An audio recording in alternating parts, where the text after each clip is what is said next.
কি করে বুঝবে? গর্ভাবস্থায় কিন্তু এমনি সাধারণত ডিসচার্জ হয়, অনেক বেশি ডিসচার্জ হয়, বা অনেক সময় ইউরিনও কিন্তু তাদের এরকম মনে হতে পারে যে পানি ভেঙেছে। তো এটি ডিসচার্জ যদি হয় সেটি কিন্তু সবসময় অল্প অল্প করে হবে।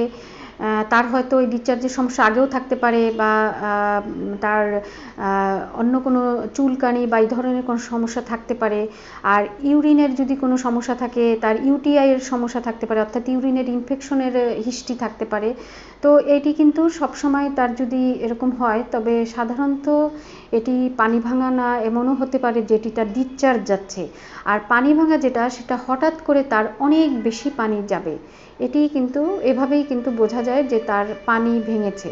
তো এটি আসলে অনেক সময় মায়েদের পক্ষে বোঝা সম্ভব না। এরকম কোনো কিছু যদি সন্দেহ হয়, তবে অবশ্যই ডাক্তারের কাছে আসলে চেক আপের মাধ্যমে এটি বোঝা যায়। আমরা এটি বোঝার জন্য একটি টেস্ট নয়, যেটা আমরা পরীক্ষা করে থাকি, তার মাসিকের রাস্তায় একটি স্পিকুলাম দিয়ে আমরা দেখি যে তার জরায়ু থেকে পানি আসতেছে কিনা। অনেক সময় মাকে বলি যে আপনি একটু কাশি দেন, বা কাশি দিলে সরাসরি দেখা যায় যে তার জরায়ু থেকে পানি আসতেছে। এভাবে কিন্তু আমরা একেবারে সরাসরি কনফার্ম হতে পারি যে তার পানি ভেঙেছে কিনা।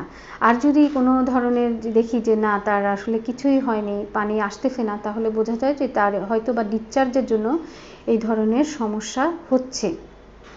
তো যদি কারো এরকম দেখা যায় যে পানি ভেঙেছে, এটি কিন্তু ডিপেন্ড করে যে তার কয় মাস প্রেগনেন্সি, কয় মাসের সময় সে এসেছে। যদি খুব আর্লি পানি ভাঙে, তাহলে কিন্তু এটি বাচ্চার প্রগনোসিস খুব খারাপ হয়, কারণ পানি ভাঙার এমন কোনো নাই যে এই পানিটা বন্ধ করা যাবে। তার কিন্তু পানি আস্তে আস্তে পড়তে থাকবে। তখন আমরা তাকে হয়তো হসপিটালে ভর্তি করে রাখি, তাকে বেড রেস্টে রাখি, এবং কোনো ধরনের ইনফেকশন যাতে না হয় সেই ধরনের সমস্ত ব্যবস্থা নেই। যেমন অ্যান্টিবায়োটিক দেই, তার স্যানিটারি প্যাডটা যাতে ক্লিন থাকে সেই ধরনের ব্যবস্থা নেই। কারণ পানি ভাঙা মানে এখান থেকে কিন্তু ইনফেকশন যাবার সম্ভাবনা অনেক বেশি থাকে। অর্থাৎ তার যে বাচ্চার যে পর্দা ছিল, সেটা কিন্তু তার ভেঙে গেছে, ভেঙে গিয়ে বাচ্চার চারপাশের পানি আসতেছে। এখান থেকে কিন্তু খুব ইজিলি ইনফেকশনটা বাচ্চার ভিতরে প্রবেশ করে এবং বাচ্চার ইনফেকশন করে ফেলতে পারে।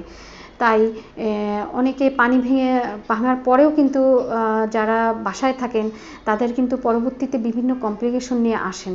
তো প্রথমেই বলেছি যে আসলে এটি ডিপেন্ড করে যে কখন তার পানি ভাঙলো। খুব আর্লি পানি ভাঙলে সেক্ষেত্রে কিন্তু অনেক সময় বাচ্চার কিছু করার থাকে না, বাচ্চাটা অ্যাবর্শন হয়ে যায়। আর যদি এমন হয় যে না, তার বাচ্চা ম্যাচুরিটির সময়ের আগে আগে পানি ভেঙেছে, সেক্ষেত্রে আমরা সব কিছু যদি ভালো থাকে, যেমন 34-এর আগে যার পানি ভাঙে, 34 উইক্সের আগে, তাকে বেড রেস্টে রাখি, এবং যতদিন পর্যন্ত প্রেগনেন্সিটা কন্টিনিউ করা যায় ততদিন পর্যন্ত আমরা এভাবে কন্টিনিউ করতে পারি, যে বাচ্চার যতটা ম্যাচিউর হওয়ার চান্স থাকে যাতে সে ম্যাচিউর হতে পারে। এবং বাচ্চার ফুসফুস ম্যাচুরেশনের জন্য এ সময় আমরা স্টেরয়েড ইনজেকশনও দিয়ে থাকি, যাতে বাচ্চা জন্মানোর পর শ্বাসকষ্টের সম্ভাবনাটা কমে যায়। তো এইভাবে কিন্তু আমরা মাকে কন্টিনিউ তার প্রেগনেন্সিটা কন্টিনিউ করে থাকি। তো এবং বেশিরভাগ ক্ষেত্রে দেখা যায় যে হয়তো 3 থেকে 5 দিন এভাবে থাকলো, বা আরও বেশি দিন এভাবে সে প্রেগনেন্সিটা কন্টিনিউ করতে পারে। এরপরে তার যদি ব্যথা উঠে যায়, তবে লেবার পেন, অর্থাৎ লেবার পেন উঠে গেলে বাচ্চার নর্মাল ডেলিভারি হয়ে যায়।